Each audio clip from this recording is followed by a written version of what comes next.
Hello everyone, welcome to math in short. कैसे हो आप लोग? आए हो बहुत ही बेहतर होगे। तो आज हम बच्चों बात करने वाले हमारे पहले टॉपिक के बारे में। हमारा क्या है? ये हमारा चुंबकीय क्षेत्र रेखाएं, इसके बारे में हम आज बात करेंगे, यानी कि मैग्नेटिक फील्ड लाइंस के बारे में बात करेंगे। इसका परिभाषा क्या होता है और इसके मुख्य जो गुण होते हैं, जो इसके गुण हो यानी प्रॉपर्टीज़ जो होती हैं, उनके बारे में बात करें। और ये बहुत ही ज़्यादा इंपॉर्टेंट होता है, क्योंकि बच्चों देखो यहाँ पर आपसे सबसे पहला सवाल तो यही पूछा जाएगा कि एक्चुअल में ये मैग्नेटिक फील्ड लाइंस होती क्या हैं और उसके प्रॉपर्टीज़ क्या होते हैं। और यही ना पूरे के पूरे मैग्नेटिक चैप्टर में आपका जो है पूरा का पूरा फैला हुआ है। तो ये इंपॉर्टेंट बन जाता है भाई, इसलिए मैंने इसको बेसिक तौर पर मैंने आपको सिखाने की कोशिश की है इस वीडियो में। ठीक है, तो ध्यान से समझना। देखो यहाँ पर हमने इसका परिभाषा ये लिखा है, कहा है कि किसी चुंबकीय क्षेत्र में चुंबकीय क्षेत्र रेखाएं वे काल्पनिक रेखाएं हैं, मतलब ये इमेजिनरी लाइन है, इनको देख नहीं सकते। सुनो, वे काल्पनिक रेखाएं हैं जो उस स्थान में चुंबकीय क्षेत्र की दिशा अविरत यानी कि कंटिन्यूअस प्रदर्शित करती रहती हैं। मतलब कि वो दिखाती हैं कि एक्चुअल में वो मैग्नेटिक फील्ड, यानी कि जो वहाँ पर उस पॉइंट पे जो मैग्नेटिक फील्ड है वहाँ पर एक्चुअल में किस दिशा में है, उसकी जो डायरेक्शन है उसके बारे में बताती है। समझ रहे हो? तो यानी कि जैसे कि हमने कहा, चुंबक को हमने क्या कहा कि अगर स्वतंत्र करके उसको ऐसे लटका दिया तो वो नॉर्थ और साउथ के डायरेक्शन में रुक जाएगा। ये बात आपको पता है अच्छी तरीके से। तो वही डायरेक्शन आपको शो करने के लिए वो जो फील्ड लाइंस होती हैं, वो जो काल्पनिक रेखाएँ होती हैं, एक्चुअल में वो यही प्रदर्शित करती हैं। ठीक है, दूसरी बात ये है कि चुंबकीय क्षेत्र की रेखाओं को चुंबकीय रेखाओं का बल भी कहते हैं। मतलब कि इनको मैग्नेटिक फील्ड लाइन के अलावा क्या कह सकते हैं भाई? फोर्स ऑफ मैग्नेटिक लाइंस, यानी कि वो जो मैग्नेटिक लाइंस है उनका जो फोर्स होता है, यानी उनकी वजह से जो बल लगता है, उसे भी वो भी कहा जाता है कि चुंबकीय क्षेत्र का बल, चुंबकीय रेखाओं का बल, क्या चुंबकीय रेखाओं का बल भी कहा जाता है। ठीक है, यहाँ तक बातें समझ में आ गई? ठीक है सर। अब ये जो फिगर बना हुआ है आप लोग देख सकते हैं यहाँ पे, तो ये जो फिगर बना हुआ है आपको प्रॉपर ये दर्शाता है। देखो मैं सारी की सारी बातें यहाँ से समझाने की कोशिश कर रहा हूँ। अगर आप लोग समझ पा रहे हो तो बहुत अच्छी बात है, अगर नहीं समझ पा रहे हो तो भाई कमेंट कर देना। ठीक है, देखो मेन पॉइंट ये है कि देखो मैंने एक मैग्नेट ले लिया, यानी कि एक चुंबक ले लिया। चुंबक में हमने कहा कि जो ये एक साइड में नॉर्थ है और दूसरी साइड में साउथ है, तो इनकी जो मैग्नेटिक फील्ड लाइंस होती है, यानी कि इनकी जो रेखाएं होती है, चुंबकीय रेखाएं, वो क्या होती हैं कि वो नॉर्थ से निकलती हैं और साउथ की ओर जाती हैं। ठीक है, अगर बाहर की ओर बात करें, यानी कि अगर चुंबक से बाहर की ओर बात करें, तो ये चुंबक की जो रेखाएं होती है, जो चुंबकीय रेखाएं हैं, ये नॉर्थ से यानी कि उत्तर से निकलती है, दक्षिण की ओर जाती हैं। लेकिन जब हम चुंबक के अंदर की बात करते हैं, तो ये रेखाएं साउथ से नॉर्थ की ओर जाने लगती हैं। यानी कि यहाँ से गई यहाँ पर सीधे अंदर, फिर इधर ऐसे गोला एकदम प्रॉपर सर्कल बनाती है। तो यानी कि एक क्लोज लूप बनाती है, जिसे हम क्लोज कर्व भी बोलते हैं, और उसे हम क्या बोल देते हैं? बंद वक्र भी बोल देते हैं। तो बंद वक्र बनाती है ये। ठीक है, और वो कैसे बनाती हैं वो सीधे सीधे समझ में आ रहा है कि यहाँ से निकली लाइन ऐसे गई साउथ पे, एंटर करने के बाद फिर अंदर दिखाई दे रहा है क्या? नहीं दिखाई दे रहा है। यहाँ पर भी दिखाई दे रहा है क्या? नहीं दिखाई दे रहा है, लेकिन जा तो रही है ना, क्लोज लूप बना रही है ना। इवन यहाँ पर तो देख सकते हैं, लेकिन अंदर देख सकते हो क्या? नहीं देख सकते। बिल्कुल, यहाँ पर तो किसी न किसी तरीके से दिखाया जा सकता है। वो लोहे का चूरा गिरा कर देख सकते हैं कि हाँ किधर से किधर जा रही हैं। मतलब वो तो आकार तो बना ही सकता है ना, किधर से किधर क्या हो रहा है मैटर इसमें। तो वही चीज़ है कि इधर से इधर तो जा रही है, लेकिन अंदर से पता चल रहा है कि नहीं। लेकिन अंदर से याद रखना कि ये क्लोज लूप बनाती हैं, और क्लोज लूप तभी बनता है जब पूरा का पूरा पॉइंट एक दूसरे से जुड़ा हो। समझ रहे हो? तो यहाँ पर बातें समझ में आ रही हैं कि नॉर्थ से निकलता है साउथ, बाहर चुंबक के बाहर, यानी कि चुंबक के बाहर चुंबकीय क्षेत्र रेखाएं जो होती है कहा जाती है नॉर्थ से साउथ। पहला पॉइंट हुआ इसका। दूसरा, चुंबक के अंदर जो चुंबकीय क्षेत्र रेखाएं होती है वो कहाँ से कहाँ जाती है? साउथ से नॉर्थ, यानी कि दक्षिण से उत्तर। समझ में आ गया है? ये बात क्लियर हुई? चलो बहुत बढ़िया। अब समझो, अब हमने क्या कहा, जो चुंबकीय क्षेत्र रेखाएं होती हैं वो एक दूसरे के हमेशा क्या होती है? पैरेलल में होती है, समांतर होती हैं। और इसीलिए इसीलिए वो एक दूसरे को कभी काटती नहीं है। क्या नहीं करती जी? वो एक दूसरे को कभी काटती नहीं है। समझ गए? कभी भी नहीं काट पाती हैं, क्योंकि वो भाई पैरेलल लाइन कभी एक दूसरे को काटती हैं क्या? हाँ, क्लोज लूप बनाता है, इसलिए आपको दिख रहा होगा कि सर पैरेलल कहाँ दिख रही हैं, सीधी सीधी लाइन दिख रही है, लेकिन एक्चुअल में इनके बीच का जो डिस्टेंस होता है, इनके बीच की जो दूरियाँ होती हैं वो हर पॉइंट पे बराबर होती हैं। यहाँ तक समझ में आया? अब दूसरी बात ये समझो, कह रहा है कि चुंबकीय क्षेत्र रेखा किसी भी बिंदु पर खींची गई स्पर्श रेखा उस बिंदु पर चुंबकीय क्षेत्र की दिशा को दर्शाता है।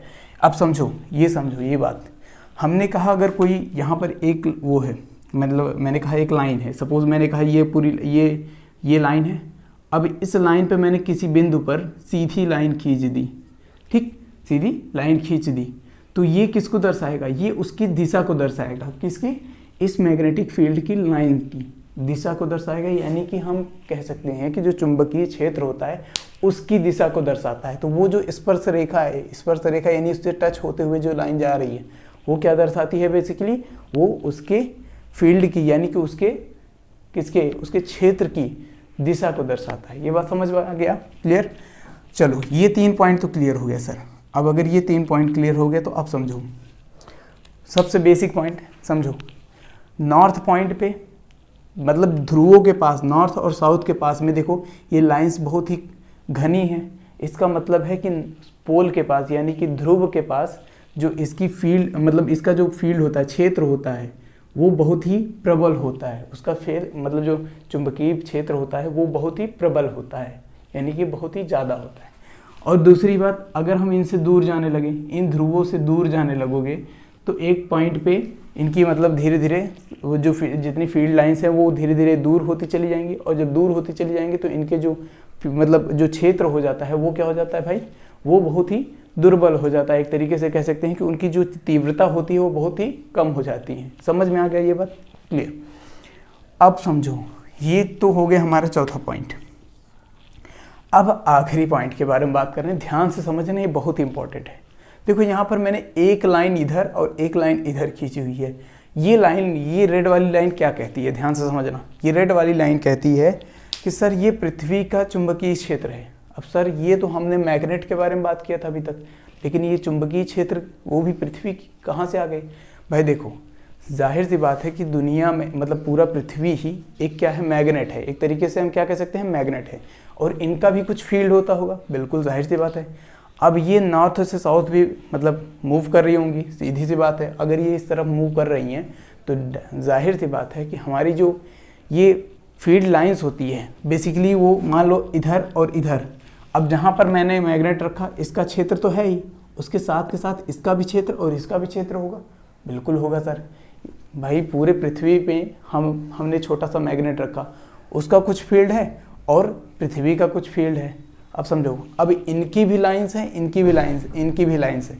तो अब इन दोनों की लाइंस जो है ना, जिस पॉइंट पे एक दूसरे को कैंसिल कर देती हैं, जिस पॉइंट पे, मतलब कि जिस बिंदु पर वो एक दूसरे को क्या कर देती हैं? कैंसिल कर देती हैं, मतलब कि एक दूसरे को रिजेक्ट कर देती हैं। वो पॉइंट ही हमारा क्या कहलाता है भाई? Neutral point. उसी को हम हिंदी में कहते हैं उदासीन बिंदु। उदासीन बिंदु कहते हैं। तो ये बात समझ लो कि भाई मैग्नेट के आसपास एक आसपास दो बिंदु ऐसी होती हैं जिन्हें हम न्यूट्रल पॉइंट कहते हैं, उदासीन बिंदु कहते हैं। और उनका रिजल्टेंट वैल्यू, यानी कि उसका जो परिणामी मान होता है वो बेसिकली क्या होता है? 0 होता है। यानी कि उनका जो परिणामी चुंबकीय क्षेत्र होगा वो 0 होगा। तो इस पॉइंट पे जहाँ मैंने क्रॉस लगाया है, इस पॉइंट पे जो है न्यूट्रल पॉइंट पे आपका जो चुंबकीय क्षेत्र होगा वो बिल्कुल भी 0 होगा, नेग्लेक्टेड होगा। समझ रहे हो? यानी कि वहाँ पर कोई चुंबकीय क्षेत्र नहीं होगा। ये बातें क्लियर हुई? तो यहाँ तक बातें समझ में आ गई। तो ये जो आखिरी पॉइंट था, यानी कि उदासीन बिंदु पर परिणामी चुंबकीय क्षेत्र 0 होता है। यहाँ तक बातें क्लियर हुई? तो ये सारी की सारी प्रॉपर्टीज़ होंगी। क्लियर? चलो, यहाँ तक बातें क्लियर? ठीक है। अब इसके बाद हम अपने कुछ इंपॉर्टेंट पॉइंट के बारे में बात करेंगे। वो बहुत ही ज़्यादा इंपॉर्टेंट है भाई, उसको मिस मत करना। ठीक?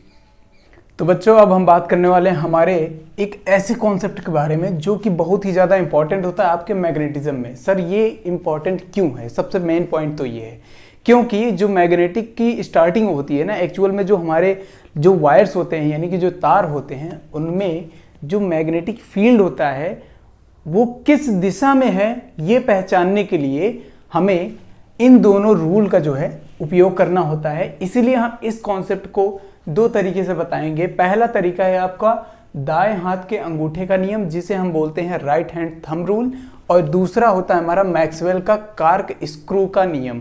इसका मतलब है कि हम जो कार्क स्क्रू है ना वो मैक्सवेल ने दिया था, पहली बात। और दूसरी बात ये जो रूल है कार्क स्क्रू रूल, ये हम ना बहुत ही अलग यूनिक तरीके से समझेंगे। देखो मैं इसको प्रैक्टिकली आपको दिखाऊंगा इस तरीके से मार्कर को स्क्रू बना के, समझ रहे, कार्क स्क्रू बना के।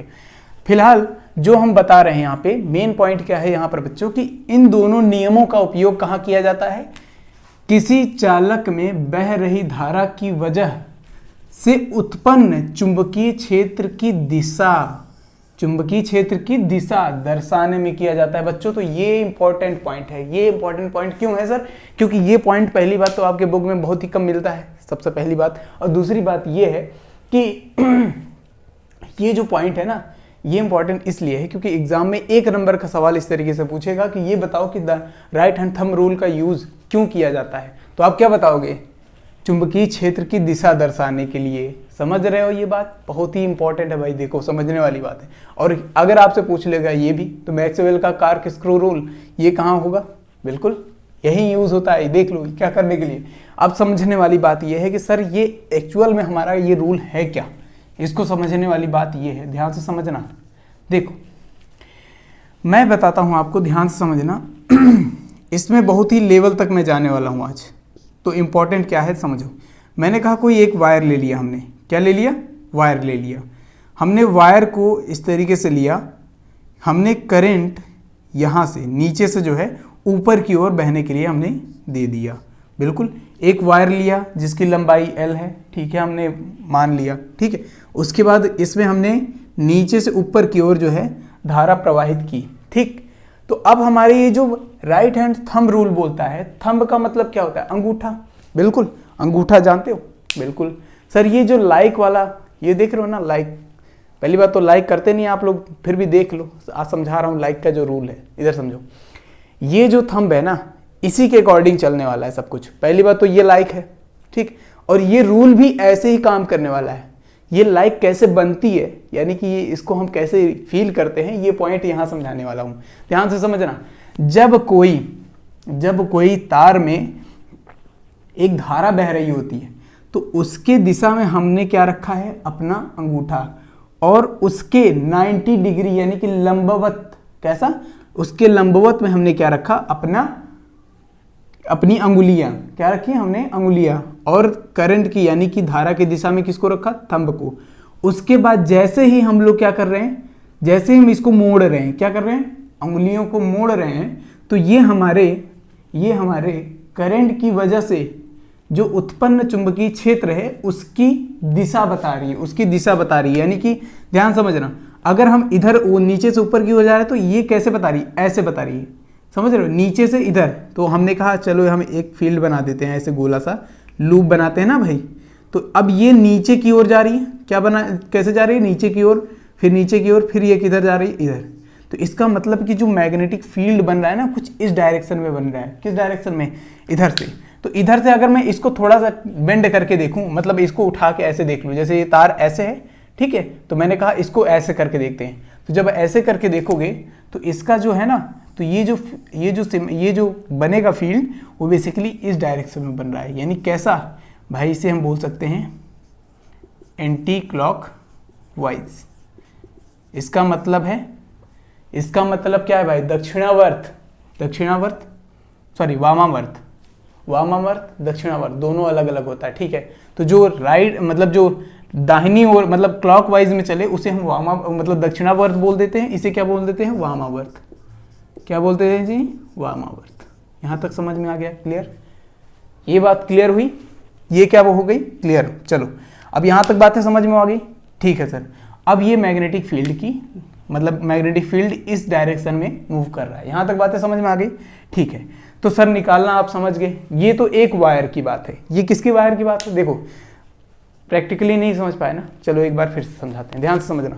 ये हमने कहा वायर है, नीचे से ऊपर की ओर करंट जा रही है, लाइक स्याही को मान लो, हमने कहा करंट ऊपर नीचे से ऊपर की ओर जा रही है। तो अब हमने करंट की दिशा में क्या रखा? थंब को रखा, यानी कि अंगूठे को। उसके बाद हमने डायरेक्शन में घुमाया, मतलब हमने मोड़ दिया इसको। और जैसे ही जिस तरीके से मोड़ते हैं, इधर से मोड़ रहे हैं ना, अब ये हमने मोड़ा तो इसी दिशा में, यानी कि इस दिशा में, इधर से लेके इधर के इस दिशा में जो है आपका क्या हो रहा है? मैग्नेटिक फील्ड उस डायरेक्शन में आपका क्या हो रही है? घूम रही है। यहां तक बातें समझ में आ गई। अब दूसरी कहानी ये समझो, इसी की बात कर रहे हैं। अभी उसकी सोचो भी मत, ठीक है। अगर हमने क्या कह दिया सर? हमने कह दिया कि अगर दिशा, मतलब करंट की जो डायरेक्शन है, किसकी? करंट की जो डायरेक्शन है, आई का जो डायरेक्शन है, वो हमने ऊपर से नीचे की ओर कर दिया। सर अब क्या होगा? आप समझो, अब कहानी उल्टी होगी, समझ रहे हो? कहानी उलट गया पूरा का पूरा। हमने ऊपर से नीचे की ओर करंट फ्लो करा दिया। तब देखो, अब हमने ऊपर से नीचे की ओर, तो अब थंब कैसे रखना है? इसके डायरेक्शन में। उसके बाद हमने कहा ये जो हमारा है वो इस तरीके से घुमाना है, यानी कि इधर से इधर। तो समझो, तो हमने ये कहा हमारा ये इधर गया, ठीक। अब हमने क्या कहा? इधर से इधर जा रहा है ना, तो यानी कि इधर से इधर ये डायरेक्शन हो रही है, बिल्कुल सॉरी, ये डायरेक्शन जा रही है, बिल्कुल। बात तो दोनों की बराबर है। एक सेकेंड रुक जाओ, पहले इसको थोड़ा सा बड़ा बनाते हैं, फिर उसके बाद आपको समझाते हैं। मैंने कहा ये हमने फील्ड बना दिया। आप समझो क्या कह रहा है? इधर से मैंने इधर गया, फिर इधर से इधर, मतलब कि इस डायरेक्शन में। किस डायरेक्शन में जी? इस डायरेक्शन में। डायरेक्शन भी चेंज हो गया। सर ये क्या हो रहा है? ध्यान से समझने वाली बात है बच्चों। देखो, अगर हमने क्या कहा? हमने कहा कि अगर ये जो करंट है ये ऊपर की ओर जा रही है, यानी कि नीचे से ऊपर की ओर जा रही है, तो इसका जो फील्ड ऑफ डायरेक्शन है, मतलब फील्ड ऑफ मैग्नेटिक, मतलब डायरेक्शन ऑफ मैग्नेटिक फील्ड है, यानी कि चुंबकीय क्षेत्र की जो दिशा है वो किधर होगी? ये एंटी क्लॉकवाइज होगी। और अगर करंट की दिशा हमने क्या कर दी? नीचे की ओर कर दी, तो इसका डायरेक्शन क्या हो गया? अब इसको जो है, ये ऐसे था, अब इसको ऐसे करके देखते हैं किधर जा रही है भाई। ये हमने कहा ये इस तरीके से बना, और उसके बाद ये घूम किस तरफ रहा है? ये क्लॉकवाइज घूम रहा है। कैसे घूम रहा है जी? क्लॉकवाइज।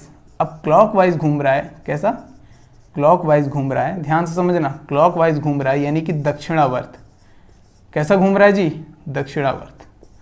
ये बात समझ में आ गई आपको? इस डायरेक्शन में घूम रहा है। तो यहां तक बातें क्लियर हुई? समझ लो, ये फिगर आपको बनाना हो सकता है कि वहां पर अगर पूछ ले तो फिगर सहित आपको बना के दिखाना पड़ेगा। ये बात क्लियर हुई? तो अगर आपको ये बातें क्लियर हो रही तो बहुत अच्छी बात है, समझ रहे हो? अब सर अगर सपोज अब ये कहानी थोड़ी सी यूनिक पे चलती है, मतलब थोड़ा सा और भी बड़ा मैं करता हूँ थोड़ा सा। अभी हमने एक वायर में समझा था, अभी हमने किस में समझा? एक वायर में समझा। अगर हमारे पास ढेर सारी वायर हो, अब रूल समझो, अगर हमारे पास ढेर सारे मतलब वायर्स हो, या फिर इस वायर को हमने क्या कर दिया? बेंड कर दिया, मोड़ दिया। क्या कर दिया? मोड़ दिया। पहले मोड़ वाला समझते हैं। अगर हमने इस कहानी को क्या किया? आप लोग नोट करते चलो, ठीक है? नोट करते चलो, सारी की सारी बातें आप लोग नोट करते चलो, ठीक? समझो, देखो तो बच्चों, अब यहाँ पर जो हम बात करने वाले हैं वो कुछ अलग ही होगा। मतलब कि अभी तो हम एक वायर की बात कर रहे थे, बिल्कुल यहाँ तक बातें समझ में आई। सर वायर में तो हमने बात किया, क्या बात किया जी? हमने बात किया कि एक करंट, मतलब एक वायर में अगर करंट जा रही है आई, तो उसका डायरेक्शन कुछ इस तरीके से बनेगा। हमने कहा इधर जा रही है तो अंदर से बाहर की ओर आएगा, बिल्कुल सर। कुछ इस तरीके से क्लॉकवाइज बनेगी, बिल्कुल। फिर अब यहाँ तक तो समझ में आ रहा है सर, लेकिन हमें एक बात समझ में आनी चाहिए कि जो मैग्नेटिक फील्ड का डायरेक्शन होता है वो तो सर नॉर्थ और साउथ में होता है। जो फील्ड का जो डायरेक्शन होता है मैग्नेटिक फील्ड का, वो तो नॉर्थ और साउथ बताता है ना। तो हमें सर ये कैसे पता चलेगा कि इसमें नॉर्थ कौन सा है और साउथ कैसे है, कौन सा है? ये बात आपको पता होनी चाहिए, बिल्कुल सर। तो अब इसको मैं समझाने वाला हूँ, ध्यान से समझना सारी बातें। अब ये जो क्लॉकवाइज मतलब ये जो क्लॉकवाइज घूम रही है ना, ये मतलब अंदर से बाहर की ओर आ रही है, अंदर से बाहर की ओर आ रही है। अब ये अंदर से बाहर की जब बाहर की ओर जब आएगी, तो जब आपको पता है कि जो मैग्नेटिक फील्ड लाइंस होती हैं, यानी कि जो आपके लाइन होते हैं, रेखाएं होती हैं, वो जब अंदर से बाहर की ओर निकलती हैं तो ये किस डायरेक्शन, किस पोल से निकलती हैं, किस पोल से निकलती हैं? नॉर्थ से निकलती हैं, बिल्कुल। और फिर कहाँ जाके घुस जाती हैं? यहाँ पे साउथ में घुस जाती हैं। तो आपको समझ में आना चाहिए कि ये वाला जो पोल बन जाएगा वो कौन सा बन जाएगा? नॉर्थ बन जाएगा। और ये वाला कौन सा बन जाएगा? साउथ बन जाएगा। ये बातें क्लियर हुई? बहुत ही बेहतरीन वाला कॉन्सेप्ट है। देखो ये बहुत ही बेसिक है, अगर इसको समझोगे तो कहानी अलग ही होगा, क्योंकि मैं अभी इसके आगे बढ़ने वाला हूँ धीरे से। ठीक है, तो ये तो एक वायर में हो गया सर, बिल्कुल। अगर हम दूसरे वायर, अगर हम दो वायर की, मतलब एक ही वायर को अगर हम बेंड करके रख दें, अगर हम क्या करें, बेंड करके रख दें, तो इनमें कहानी कुछ और होगी, बिल्कुल सर। इनकी कहानी कुछ और ही होगी, बिल्कुल। तो अब समझो, इसी वायर को हमने क्या किया, बेंड करके रख दिया, तो इनके बीच में जो फील्ड बनेगा वो कैसा बनेगा? देखो, इसका ये ऊपर था तो इधर से इधर की ओर गया, यानी कि इधर बनेगा, और इसमें इधर की ओर बना। ठीक, तो अब इन दोनों में क्या बन रहा है? ये अलग अलग डायरेक्शन में जा रहे हैं, यानी कि इसका तो इधर जा रहा है, इसका इधर जा रहा है, और इसका इधर जा रहा है। यहाँ तक समझ में आ रहा है? इसका इधर जा रहा है और इसका इधर जा रहा है। तो ये कहीं ना कहीं क्या कर रही हैं, यहाँ से निकल रही हैं, और इधर, मतलब यहाँ से अंदर होते हुए इधर से निकल रही हैं, इधर से निकल रही हैं, एक इधर से निकल रही है, ऐसे करके ऐसे भी निकल सकती हैं, बिल्कुल। तो ऐसे तो कुछ फील्ड होंगी ना जो नीचे से ऊपर की ओर जाएंगी, बिल्कुल। तो यहाँ से हमें समझ में आ रहा है कि कौन कौन सा पोल बना सकते हैं, कौन कौन सा पोल बना सकते हैं भाई। किधर से निकल रही है हमारी जो फील्ड लाइंस होती है वो किधर से निकल रही है? इधर नॉर्थ से निकल रही है, तो ये भी तो इधर से निकल रही है, तो इसको हम क्या मान लेंगे? नॉर्थ मान लेंगे। इसको क्या मान लेंगे? साउथ मान लेंगे। यहाँ तक बातें समझ में आ गई? तो ये तो हो गया एक, मतलब एक तरीके से इसको हम जब घुमा के काम करेंगे, एक रिंग की तरह बना के काम करेंगे, तो इसका जो यूज होता है ना, इसका यूज होता है सोलेनॉइड में। किसमें? सोलेनॉइड में। समझो, ये कॉन्सेप्ट है बहुत बढ़िया वाला। सोलेनॉइड यानी कि आपके क्या कहते हैं उसे, परिनालिका। क्या कहते हैं जी? परिनालिका। क्या कहते हैं? परिनालिका। परिनालिका। अब सोचो, परिनालिका में इसका यूज होता है। ये कॉन्सेप्ट हमें समझाना था आपको। और इसके अलावा भी और भी कॉन्सेप्ट हैं समझाने लायक, बहुत बढ़िया वाला है। समझो, अगर उसने, अब देखो, ये तो हमने केवल इसमें समझाया। अब परिनालिका के अकॉर्डिंग क्या होता है कि इनको हमने क्या किया, एक लकड़ी पे जो है हमने बांध दिया कुछ इस तरीके से। ठीक है, हमने इस तरीके से बांध दिया। ठीक, उसके बाद हमने क्या किया, ये हमने निकाल दिया, और करंट हमने कहा इधर से इधर फ्लो करा दिया। ठीक, अब ये जो करंट है ये नीचे से गई, बिल्कुल यहाँ से निकल के आ रही है, बिल्कुल। हमने कहा इधर से इधर, इधर से इधर, इधर से इधर, इधर से इधर, इधर से इधर, और इधर से इधर। अब सोचो, ध्यान से समझना, अगर इसमें हमें नॉर्थ साउथ निकालना हो तो क्या करेंगे? समझना, अगर हमने नॉर्थ साउथ निकालने की बात कर दी तो यहाँ पर आपको एक बहुत ही बेहतरीन वाला कॉन्सेप्ट बता रहा हूँ, ध्यान से समझना। जैसे हम लोग अभी राइट हैंड थंब रूल का यूज कर रहे थे ना, क्या निकालने के लिए भाई? चुंबकीय क्षेत्र की दिशा। तो अब वही काम हमें उल्टा करना है। जैसे कि हम रखते थे किसके डायरेक्शन में जी? हम थंब को रखते थे करंट के डायरेक्शन में, और इन फिंगर्स को रखते थे किधर? फील्ड के डायरेक्शन में। तो अब हमें उल्टा करना है। अब हमें रखना है करंट के डायरेक्शन में फिंगर्स को, और फील्ड के डायरेक्शन में आपको रखना है थंब को। अब हमने कहा फील्ड के अगर हमने इसमें रखा तो अब ये देखो, इधर देखो, ये जो हमने नीचे से, मतलब ये इधर से इधर आ रही है ना, करंट इधर से इधर आ रही है।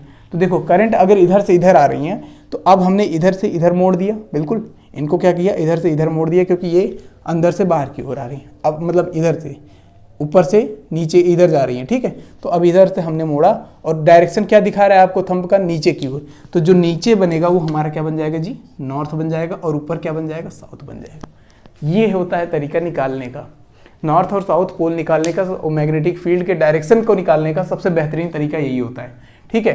तो ये सारे के सारे जितने पॉइंट्स हुए, ये सारे के सारे मैंने बता दिए आपको। अब समझो, ये तो हो गया सोलिनॉइड का निकालने का तरीका। अब ठीक है, यहाँ तक बातें समझ में आई। यहाँ से हमारा क्या है? यहाँ से हमारी फील्ड लाइंस जो है निकलेंगी ऐसे इस तरीके से। यहाँ तक समझ में आया? क्लियर? अब मुझे लगता है एक सोलिनॉइड में दिक्कत नहीं होगा, यानी कि परिनालिका में दिक्कत नहीं होगा आपको फील्ड लाइंस बताने में। यहाँ तक बातें समझ में आ गई। अगर डायरेक्शन चेंज भी कर देता है तो आपका सारा का सारा कहानी चेंज हो जाएगा, ये आपको पता है अच्छी तरह से। कैसे? अगर यही डायरेक्शन उस तरफ होता तो हम कह देते कि ऊपर की साइड में नॉर्थ है, बिल्कुल, यहाँ तक बातें क्लियर हुई? ठीक है सर। अब हम बात कर रहे हैं हमारे next point Maxwell cork screw के नियम की।